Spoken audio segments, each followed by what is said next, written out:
Nyakwarongo jonka mora mora mintiere dakika skada par tok sa chiel marukinyi machiegni maine chendo marupiny chen machako sani nyakarom kanyo sa rio marukinyi matai nyinga Sharon Ongao.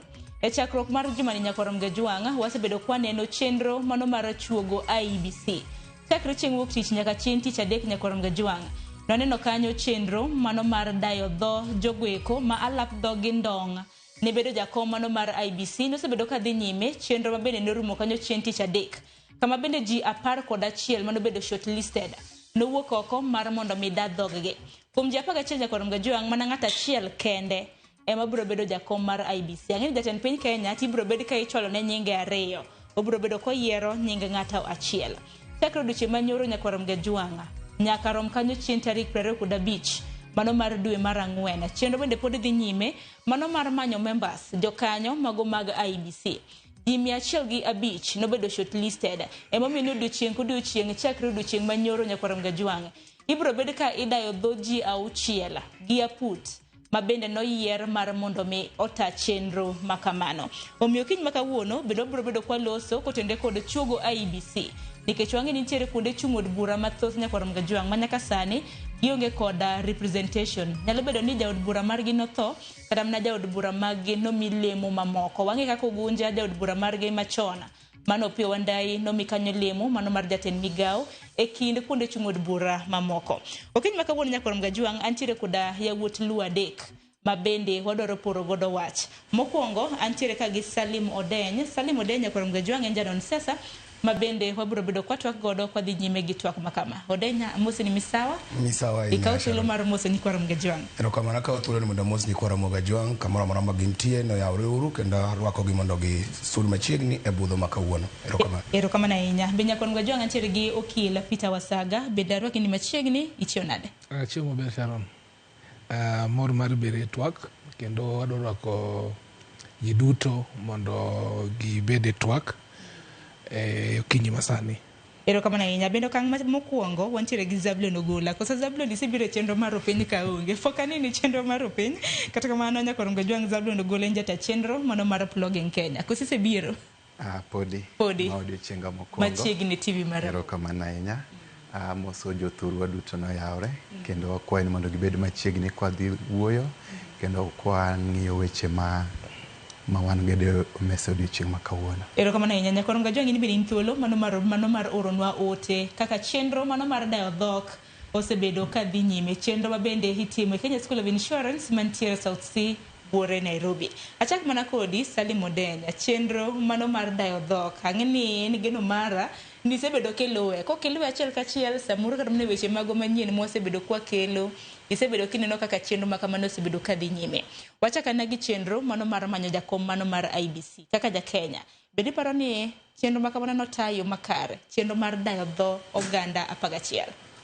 Sharon, paro ni kachaka nyalo wacho ni chenro no nyaka kama osetunde odhi kare nikech wan kod chandruok mar nok mar geno e kind jopiny ni waonge gi geno ahinya kalure kod yiero mwasetimo chien kucho. Yiero moro nwatimo e 2007 ma jata yiero nowuok oko mowacho no ken gadiera ni ng'ama nadi moyombe yiero no. Koro buok makamagi ng'eni ng'ama thuolo sekayo ko winjo ka lumu mulo tiende to chikore. Koro miyo wasebedo gi chich e wi joma tayo yiero mondo wadwaro ni mondo ng'ama tayo yiero no bed ng'ama ni kare kendo ng'ama ni gi ratiro. And mano osechandowa e yiero kochakore 2007 nyaka kawuono. And so far neno ka panel no tiyo matek mondo mi giketnwa yiero man kare mwanyalo bedo go gadier. Even the manner in which ma panel no los go mochuogego ne na yo mano manyiso ni wanyalo bedo kod gadiera moloyo kech ji ogwel kowuok e migepe mopogore ma ok owe lwet ker kende kata lwet ng'at achiel ne mayiero jogo kopogore kod kaka nye timore chien kacha chik koro nyoloki mondo mi obed gi moyarre malach. And even yo ma gitimo go nonro to kod kaka gitudre gi jopiny gi memorandum ma gikawo kuom jopiny temo chorowa mondo wabed gi geno e process no ni gima nadi manyalo wuokie anyalo bedo maber. Dhot ang'eni chich to pod jo Kenya nigo ni mago to manawo yae gin weche mag halo ponono ng'ama ibiro yier to sem nang'e. But aparo ni panel timo maber e yor nyayo confidence kata chir mwanyalo bedo go e process no. Lakini Wasaga kako okil ma pacho ka kendo mara ni chenro makamano kaka isebedo kinendo kaka osebedo kitaye chakre wuok tich mano mar jumane. Bende paro ni aput ma bende nochuoga kanyo mano mar tayo chenro makamano osebedo ka penjo mowinjore ma oganda ma pacho ka endi dwaro. Erokamano maduong' Sharon. Yiero mar commissioners kata chairman gi kachiel kod chairman mar IBC en gima oketie katiba, ohange katiba. Kendo tijegi bende ohange katiba. Apart from katiba, process no bende ohangi e IBC Act 2011 manyicho bedo amended in 2024 July. To machiel kuom gik ma ing'iyo, katiba ochiwo qualification mar ng'ata ng'ata kata ng'ato jakanyo no manyalo bedo commissioner kata chairman mar IBC. Katiba ochako ng'iyo in terms of masomo, kendo katiba ochako keto experience. Wachako ng'iyo gima owadwa wacho ni selection ok time atima ni ng'ato nyalo chung' to time. En gima nitiere panel ma ichuogo kaluwore gi IBC Act. Nyocha waneno ka the amended IBC Act or increase the numbers to 9. To kendo kako wacho ni gin jok maya from different spheres. Nitie jok maya Public Service Commission, nitie jok maya Interreligious Organization, nitie jok maya Political Parties Liaison Committee, nitie jok maya different organizations. To jogi te ibedo yiero kaso gibedo piny, ka gisebedo piny to ging'iyo kaka gidhi timo yiero. Yiero gima moduong' mitimo en ni gitimo gimiluongo ni advertisement of that job. Koro the first thing ni advertisement it is open for all Kenyans. And open for all Kenyans manigi qualifications. Koro you cannot claim ni panel di marach ka yourself no kiwuok oko mamondo idhi tero oboke ni mondo yieri kaka jakanyo no kata jakom mar IBC. Koro on that part, the selection panel otimo maber. Number 2, the chik mar IBC Act no bendo chiwo wakati moningo interviews gi timo.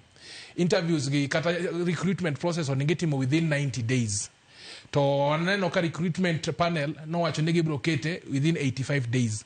Nyaka sani pod gin wakati no. Kendo wang'iyo ni by 27th of April oningo bed ni wan kod commissioners, chairman kachiel kod commissioners auchiel. Number 3, wan gi miluongo ni kakoro the recruitment of the advertisement osetimore, wan gi miluongo ni now shortlisting.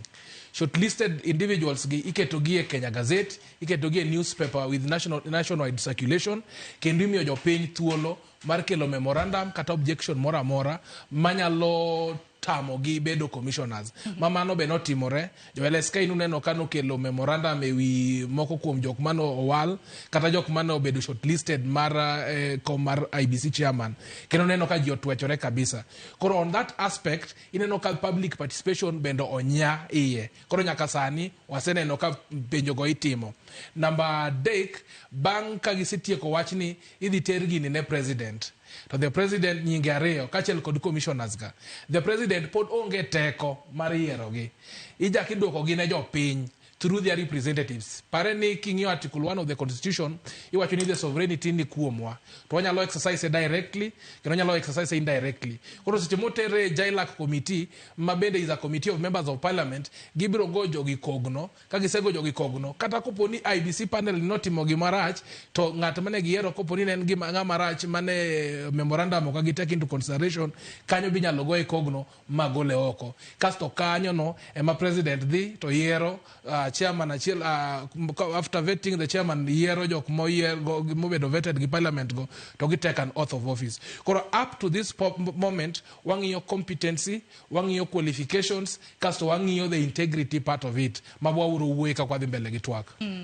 To bende kinde mabende ni dadhok makamano ji 11 mabende koro ni dadhogi. Wadwaro mar mondo mi wang'i kit IBC mabende wadwaro. Rang'iny mag oganda mano bedo shortlisted 11 mabende ni dadhogi. Winjo kanyo wakili Wasaga bende wacho ni nitiere moko kuom oganda mabende nantiere koda to. Gi moko kuom jogo eko mabende no bedo shortlisted. Zablon ka kelie twak, ji 11 mano bedo shortlisted makamage. Bende paro ni keng'iyo gi e yo makare, rang'iny margi gi IBC machal nade.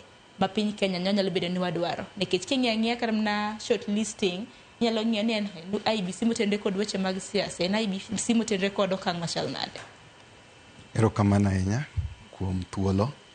Gi pacha aparo ni so far so good, tich osetiore maber.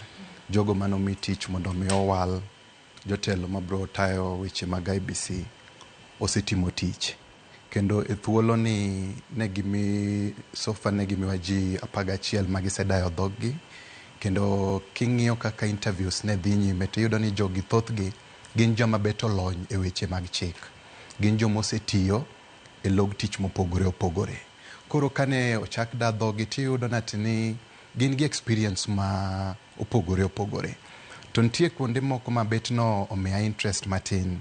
King'iyo ng'amiyo kaka Joy Brenda Mdivo mane oyudo thuolo moda dhoge. Tiyudo ni bet osebede e thuolo no siwandha e weche mag conflict resolution e party mar UDA. Kendo king'iyo experience mare bende yudo ni beto lony gi weche mag machal kamago. Experience ne be king'iyo tiyudo ni osebedo gi experience manyaromo karibu higni 23. Koro kichaki duogo ing'iyo wuoyi be mane bet otegno matin, wuoyi ma bet dende niang' iluongo ni Simeon Nyachae. Yudo ni embe en gi experience. Yes. Yudo ni embe en gi experience mosebedo nyaka judge in East Africa, at a level mar East African. Koro yudo ni jogi duto kikelo gi kanyakla, kachiel kod ng'amiyo bende Jakod Ng'wele giri, kichaki duogo ing'iyo Rastas giri, joma ne obedo kidayo dhoge. Ntie geno. Kan ng'iyo to ntie geno ni at the end of the day wadhi yudo ng'at motegno mabro tayo IBC to the next level. Gima bro kwayo jopiny ni mondo mi wabed gi subira matin, mondo joma nomi tich otim tich, kendo gitieki kendo giter nyinge ariyo manyaka ter ne jatelo maduong'. To bang' mano pod obro duogo kodo mana kaka joneno mokwongo sewacho, mondo mi process ni odhi kalure kod chik. Erokamano. Bende kinde mabende ni dadhogi nitiere moko kuomgi mano e kinde ji 11 nitiere moko kuomgi kinde mabende ni dadhogi mabende tona nitiere mana kana sinyisi motelo nyakorom Gajwang'. Nitiere oganda mabende nochwalo karamna pachgi kanyo mar mondo mi ng'ato karamna kaka Charles Nyachae mar mondo mi kik bed jakom mano mar IBC. Kopogre gi Charles Nyachae, ng'ato kaka Joy Mdivo yes. Bende nitiere seyo ni en bende nitiere kaka otelo ne boda mano mar Kenya Power. Asembo bende ni winjo karamna weche bende maluore. Aparo ni mane adwaro mar mondo mi watu wage Salim. Aparo ni en kare. And king'iyo jogo duto onge ng'ama ne ji onge gi wach ma ginyalo wacho kuome. And king'iyo ji 11 go gin joma o represent Kenya. Actually nyalo wacho ni for dwaro bedo jakom coast ema ponono nye ng'ato kowuokie. But tunge mag Kenya mamoko ineno ka ji owuokie, especially Western dhano dwa wuokie modhuro. And jogi duto iro ka ng'ato nen gi wachne, kata kichako gi nyadendi mawuok Homabay mabende osebedo jatatije migawo mar do Anamadi. Nye wacho muoch mach mar Mula. Ndo wach mar Mula ni ochal gonadi manyako be nyo wach mana dhoge.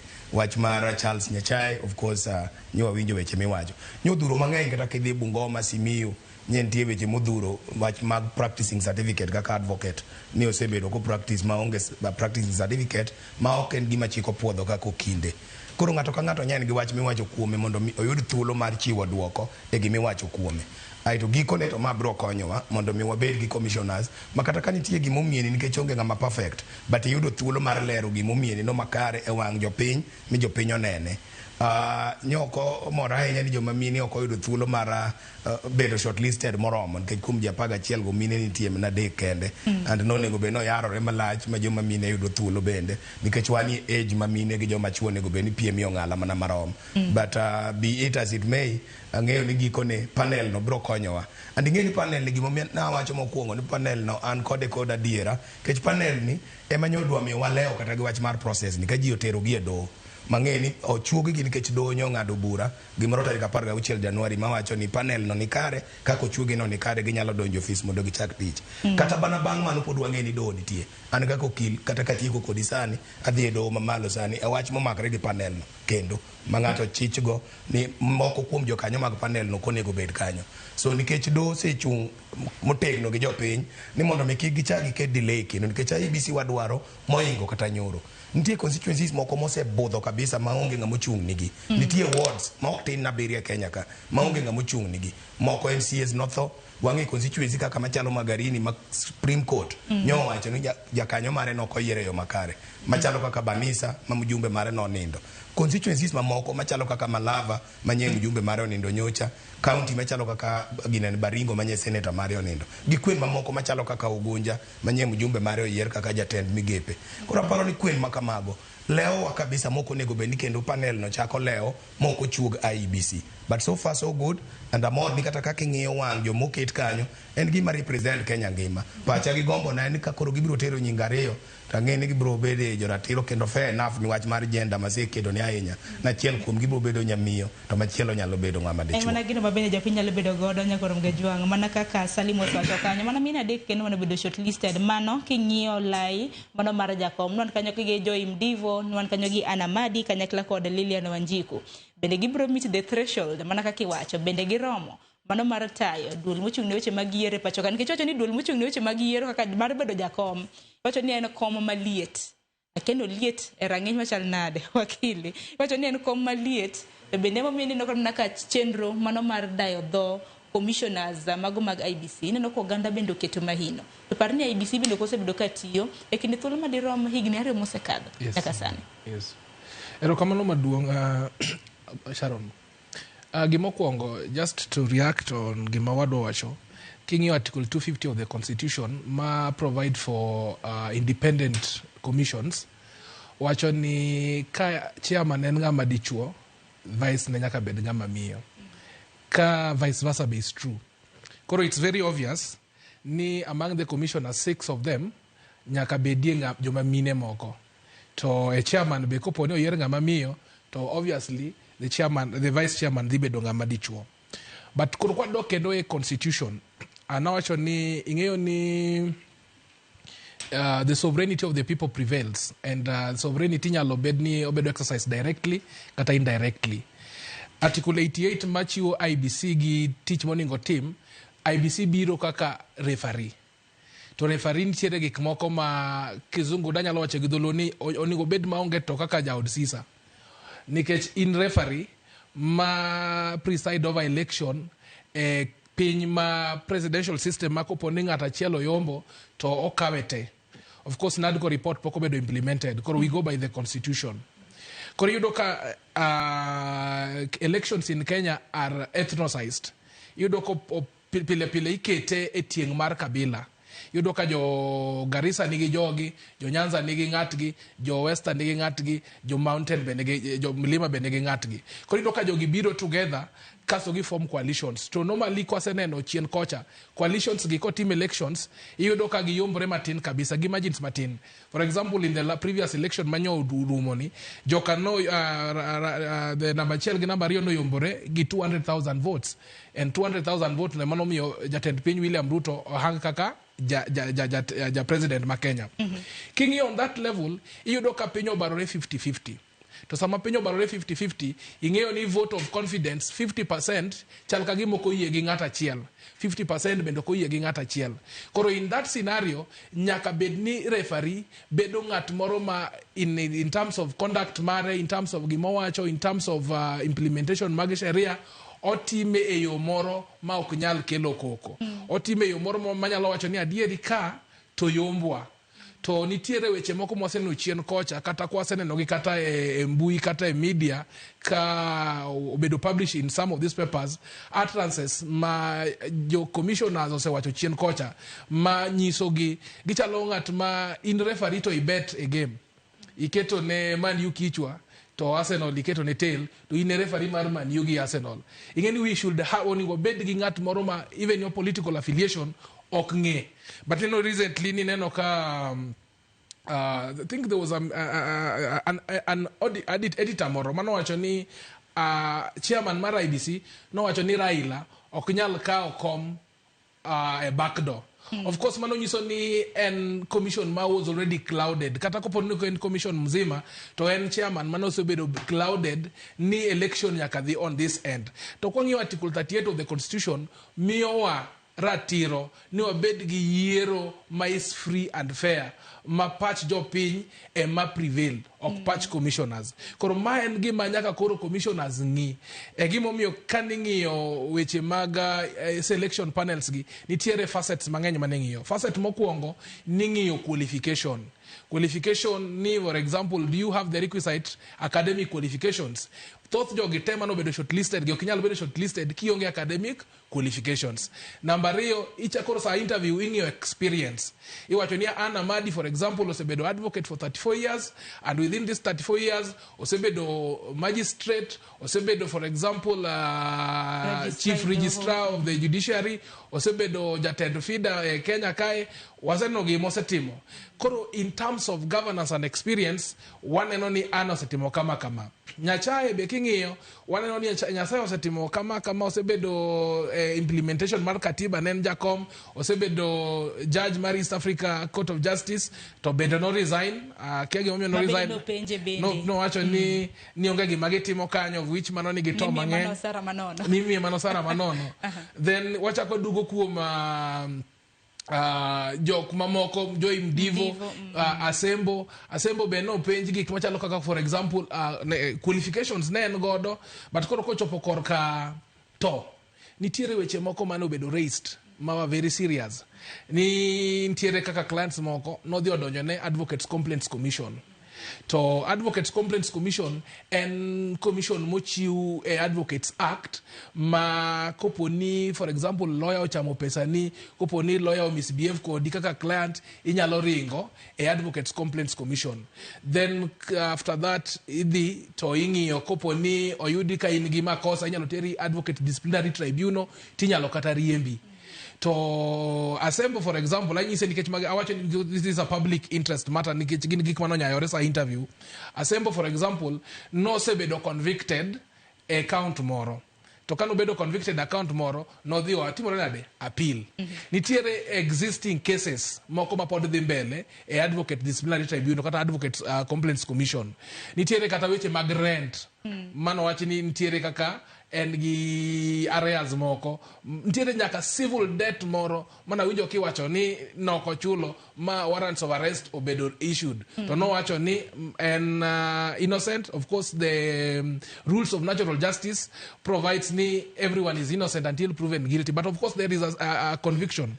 There is some interesting thing mane panel openjo ni, for example, kwa rely on the presumption of innocence to yeri, for example, ni kori perform maber to ne ntiere to there is an ongoing case mo dhimo yeri mi bedo jakanyo no kata jakom mar IBC to later oyudi ni ne in gi ketho. So what happens?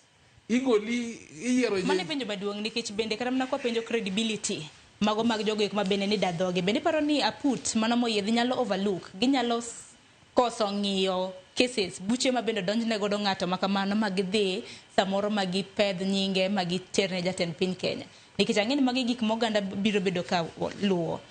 And 50-50 nikech of course the accused person nigi right mare, of course presumption of innocence until proven guilty. Nikech kawuono Sharon ng'ato nyalo chunga mawach ni itimo gimoro to kata gino nok itimo.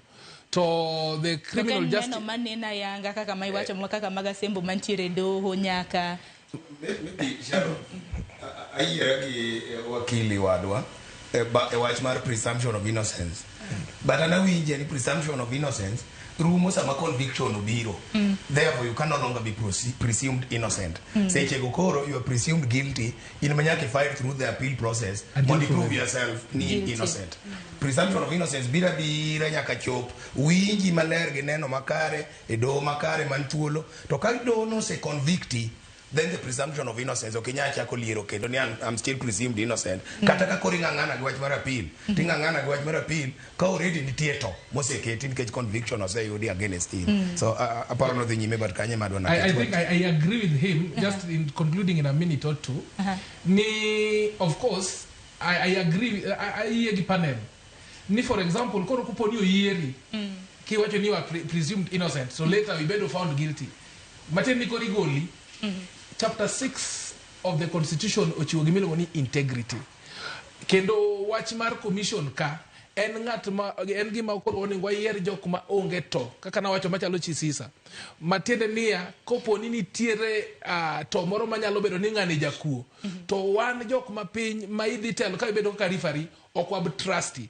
so we want to trust you so if there is any kopo ni in called any cases are ongoing especially kan tiere matters misebedo convicted then I agree with my colleague and I agree ni jielago ok owinjo migi thuolo mar bedo commissioners kata mar bedo IBC chairman akeni zabdo ni nene okan mane be achiw duonde wach ni nowach weche mag yiero dwaro ng'at ma ler kendo dwaro ng'at mosetiyo in the public eye ka ji nene to ji bedo gi geno kuome to king'iyo kaka dayo dho ji notimore tiyudo ni nitie jomoko mabet margi odwa kalo tong' kolure gi dayo dhok manosetimore to being ni geno wan kama wantie kwa ng'i to odwa ni wabed gi geno nati ni kwa mi tich tibro timo ang'owa ibro timo kare to king'iyo kaka weche ne bet omieno wuodwa no ahinya wadwa sembo odwa miene malach to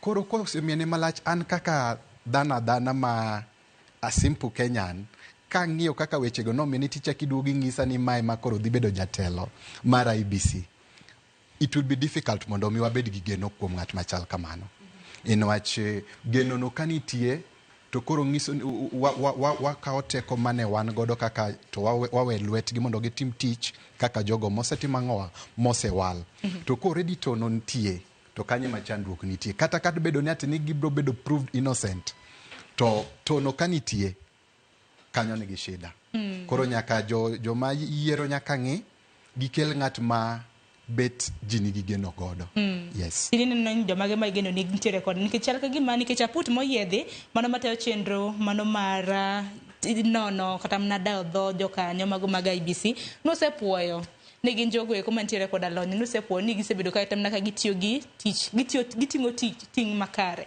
piny nyalo bedo mana ni bende paro ni gidhi bedo gi ting' mapek ahinya mano mar nono ni en jal marne ma ginyalo kawo mano mar mondo mi gichwal nying ne jatend piny Kenya nikech kopogore kana mnaga sembo ni jokanyo ma Charles Nyachae bende nitiere weche mbede mana miene ana madi bende notemo luoko nyinge kotende kod mula mabende ni godo mar siling milion 102 e kind mamoko be paro ka put makama di bedo koda ting mapek koso ting not opek mane miyo no migi tich mane miyo no yiergi mondo gitim ting no koro I'm very much sure ni kama gibetie gin gi lony madhi miyo gidhi bet piny mondo mi gimiwa ng'at mabro tayo wa to the next level though en very difficult mana kaka joneno mamoko sewacho niwach ng'at maler kapamba to yudo tek wan waduto wan gi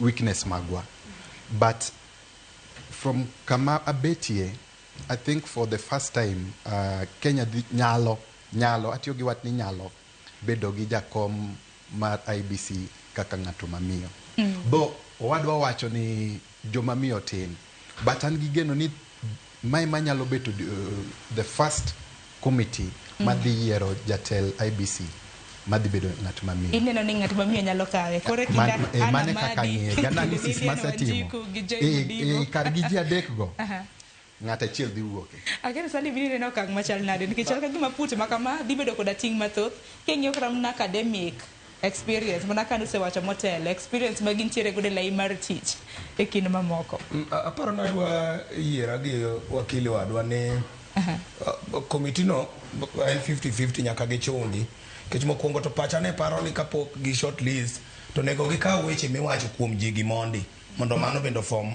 short listing but aduoga paro ni weche miwacho kuomi in gi ratiro mar duokogi. Nobody should be condemned and hard.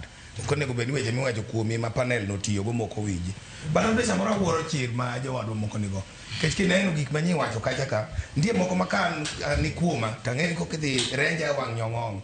Kora wa moko apply ka Chandra. Kech ing'eni kisenge maber ni ng'ama jalaye pien. To ichich gi wuoth midhi nindie. Kisoli wuoth ipenyo ni wuoth nindie. Kiwinjo ne midhi nindie di bari wuoth. Kech gino dhi nyori ka wendo. To kineno ka podi choka chaka chirni podi yoro kwayo. I think mane kama koro gimiyo go that panel tich matek mondo mi panel no chak kolo kendo gik mantie ma ng'ato samoro nyo pando kata manyolingne. Kamachielo madwana wachi wakili no wacho ni NADCO report pok ochako bedo implemented. Madwana kit mana matini NADCO report part of it amendment mar Elections Act to gi IEBC Act ni gin gige mobiro nikech NADCO report actually gibedo picked directly from NADCO report mondo gi amend go kaka chike dhi. Wanyaparo ni kapok wadhi e NADCO ne wan gi ng'anyo mar tipo mane wakwedo go kabisa nikech panel nosebedo e panel already nosechuoge do gine panel matimo nonro ni jokanyo mag IEBC nosechuoge motelo ma jowa majazi miyo nodhi e ng'anyo motegno kabisa ka gikwedo panel no madier ka NADCO ochuogi to wit oko panel ma non wang'o selosi mondo ket manyien kata ko ket manyien no pod bath Azimio moro pod odhi e doho mopingo kabisa ni ma ok onego bedi ng'ane monego bedi mwachope this process. So anaparo ni panel no nigi tich matek but they are up to the task. King'iyo joma ni kanyo go ineno ka joma ni e riwruok mag jolemo ooro ji mabende jakom mar panel no Dr. Nelson Makanda oor gi riwruoge mag kanise to gi kwende lemo mopogore opogore. Waneno ka ji mopogore opogore nyako kinde wetewa ooro LSK ooro ng'ato kanyo mondo mi ongi political parties maduong, political parties matin ooro ng'ato kuro mondo mi ochek nigi. Kech ing'eni koro wang'iyo ni gini dhi wuok nang'o. Ichalo ng'ama nyose dhi hotel mo oda gweno full to kokelne gweno no kalemo moko onge. Koro next time kichak dhi hotel no kendo ki oda gweno te chichi dwa ng'iyo ng'ama teto en ng'a. To be lemo na ka dhi biro kaka na oda gi kosi dhi bika ba machiele man gweno man gi ba machiel to onge kata gima machiel. Salim ni Zablon to wacho ni chal ka gimen kaluore kaka en kaka ja Kenya. Onno ka gimo nyalo bedo gi jakom mamiye okang' moko. I wouldn't want to go that way. Adwaro riwra gi wakili ni joma ni kacha ka gite gi meet threshold. Midwaro the minimum threshold joma ni kacha kate. And therefore gi qualify mar bedo jakom koweyo gik mamoko minyalo non machalo kaka integrity, machalo kaka experience magi brongi. Koro king'iyo gi to be gin na joma tweta mana moromo. Ana akete ka gombo na ok adwa kete ka prediction ahinya. Akete ka gombo na ni ka gombo na wuon to onego bed ni ng'ama miyo. And ing'eni ng'ama miyo nikech sinta mani chako penjo ati wacho ni bi paro ni ng'ama miyo nikech kom ma kanyo no liet. Kanye ma adwa golie oko gi ng'ama nyamiyo. Ni joma mine ma donjo e kombe maliet go to gikelo kwe. King'iyo kata pinje ma gik moko osekethre joma mine mosebiro momako piny ma piny oriere. Kata mana Ghana ka Ghana timo yiero ma very highly contested mar Mahame to koda ng'ama chielo cha manene ker mokwongo. Ng'ama notelo ni yiero no ne ng'ama nyamiyo.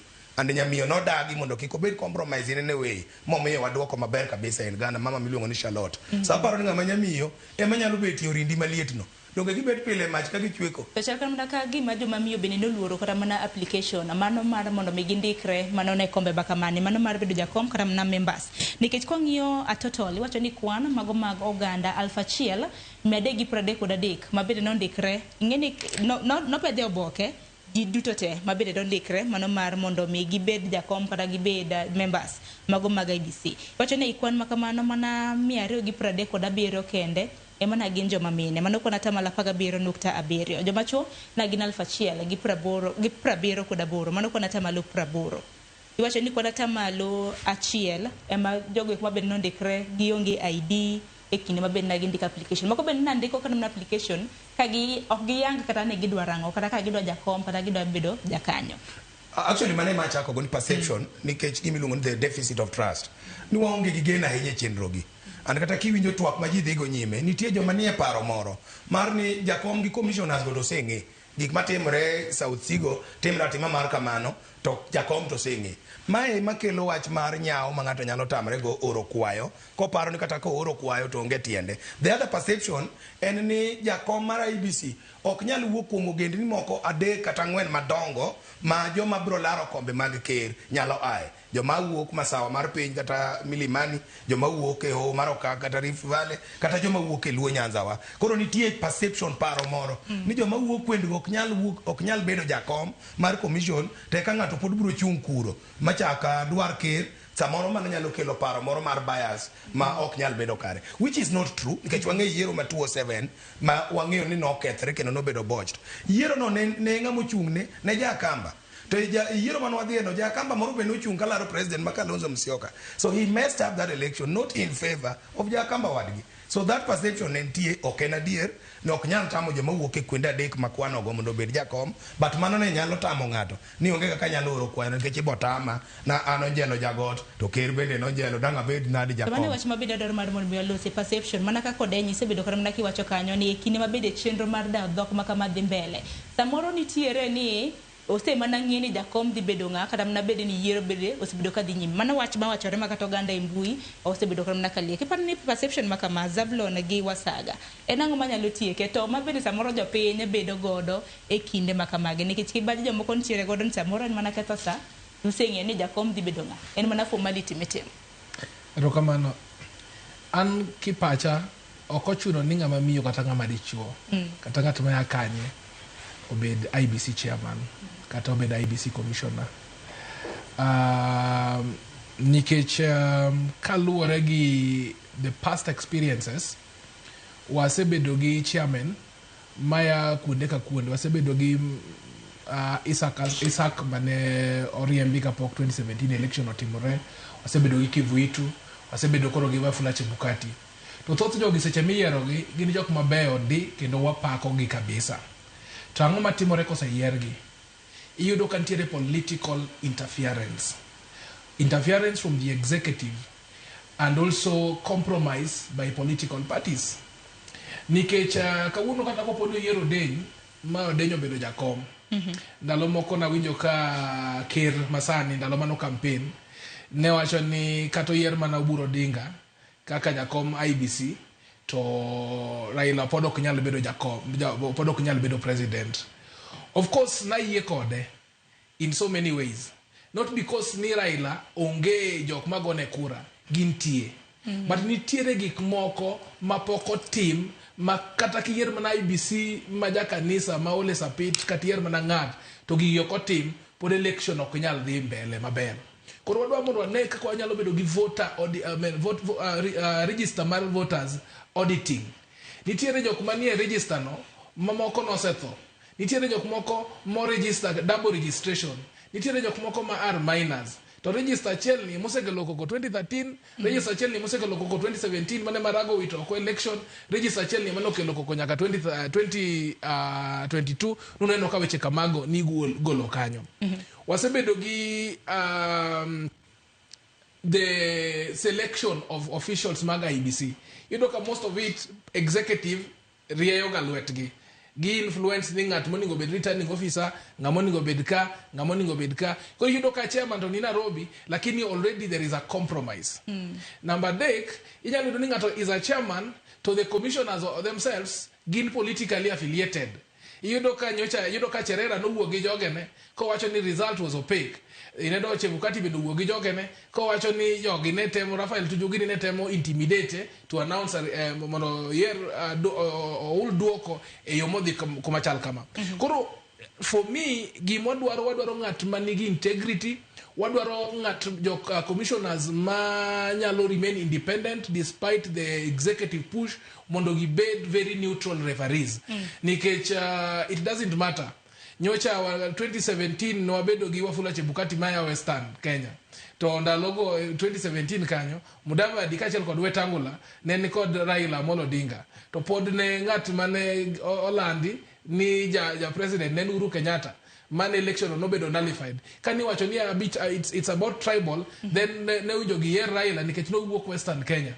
The same thing notimore kaka wado se wacho 2007 Kivuitu ne oyiero nolando Kibaki and yet to ne wan gi Kalonzo Musyoka. What we need to do and wangia neni chike matayo yiero gin chike ma have been audited kendo they have been streamlined. To molo being audited gi streamlined gin chike minyalo lugi. Number dek wang'iya ni recommendation nikech every time ma election itimo the auditor mokwongo matimo mar presidential election en ga Supreme Court. To the Supreme Court omigi ndalo matin sana mar auditing that result kaso gichiwo duoko kata ka election was free and fair. Ero kamana inya in bende Zabulon na winyo ne pachi nikech aneno ka saa bende ringo matek miwuora dadong mana gi dakika 5 kende mar mondo mi watiek twak makama. E kinde mabende samoro seyo nyalo dhi ni samoro mine mobedo shortlisted tena. Wantiere gi group moro ni rawere. Youths gin bende ginyalo bedo kata mana jakom mar IBC nikech youths rowere bende nitiere koda oteku gintiere koda qualifications rang'eny mabende idwaro. Walose mano bang'i walusa na chenro madhi nyime mano mar manyo bende members mano chakudo chieng' manyoro. Aparo ni rowere nigi thuolo cause king'iyo kaka ne giwuok in the month of June ka gipingo sirikal kuom gigo magineno kok dhi kare nigi wuok mang'eny kalore gi kaka wang'e nonro ni gi almost 75% population mar Kenya. Koro aparo ni rowere nigi oteku maduong' e process gi as long as nigi meet the threshold as per the constitution kalore gi weche mag bedo jakom mar IBC. Apani they also stand a chance. To neno rawera mora panel no. Koro mane kanye kama koro kwacha koro managi aput matayo chenro chaki nyo shortlisted 11 sane 105 madhi mbele. Koro sofa gino sefuadho kaka rowere. But we wang'ia ne koro commissioners magidhi kelo ka gidhi kelo na rowere mondo at least ka ginyamiyo rowere thuolo mondo at least obed part of the process. It will be good at least nwa bedo represented. Giwachni mogik Zabulon ahinya nyako tenre kod dwaro mano mar manyo jakom kanyakla kod commissioner kanyakla kod jokanyo members mago mag IBC members ne bedo shortlisted 105 odiochieng' kod odiochieng' nyaka rom kanyo chieng' tarik 25 mano mar dwe manyien ibro bedo kidayo dho ji auchiel. Giwachni mogik wachna mogik ni wabedoro gi geno kuom process wamigi thuolo gi tim tiji gi gitieki mondo mi wayud the best match waonge thuolo seringa ahinya kendo we are time bound in all these processes. Koro gima kwayo jothurwa ni wamigi thuolo mondo migi titich. They might not give us 100% ng'at maber but ng'at mobro yudo no wakony kendo wamigi support kama wanyalo. Mar ariyo nitie gima important ma onego bendi wakete pachwa ni a process ni wabro dwaro gimiluongo ni voter education is very important at this process because ka ji okopuonji mondo migi understand their role e weche mag yiero to magi eng'ikruok seche moko mwabedo godo ma kaponi ji osego kura tiyudo natini kura bedo nullified. Mar ariyo nagombo nani atini kwanyalo reduce the amount of pesa mwatiyogo a process mag which magiero bend is also very important. The new Njoka IBC bende dwaro budget. Yes, exactly. Actually negi golo almost 67 billion kaparo natini mane gimagi gombo mondo serikal otima ng'owa pesa ma serikal onego bed miyogi. Koro ineno natini e Kenya, East Africa, Africa iwacho natini wan gi the most expensive yiero. Koro kama gik maber wanyalo handle mondo mi wa reduce the burden nach gigite dok ne mwananchi wa kawaida. To dong burden makamano bende giwacho ni mar mondo mi medgi omenda giwacho ni chenro mar tayo giwacho ni by elections nikech sani nitiere constituencies wards mathoth manyaka nuo tim yiero wach kemskits e kinde mamoko. Ya mago duto nitie bara kipenja an gi kora aparo ni wanyalo duoke piny matin e mondo mi kikwa ngeni pesa no be ka ji oneno kanye makoro interest be medo bedo mang'eny koro kwanyalo duoke piny the better. Mar adek kaponi wanyalo bedo gi chenro gik moko ka ballot papers.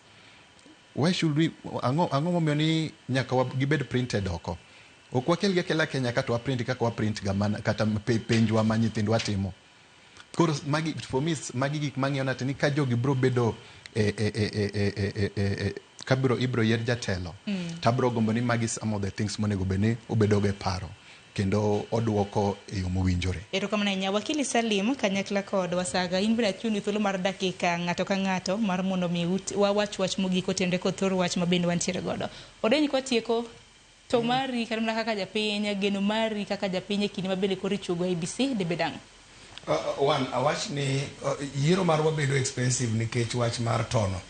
Like Zablon wacha na ngoma mono wagom na klatase go you can imagine what would happen kichako chapisha ballot paper mano every MCO nyom na print die hard ballot paper wa a man got a lot of security features more than any other thing and part of it any mondo me one give that trust deficit okan gadiera ni gimi print ni en gima chal nade so nyaka be no bed gi security features modhuro and that makes it even more expensive but kata kama na yiera gi Zablon we need to reduce it extremely mondo mi oduog piny nikech wan mo wan malo mogik chiegni Africa.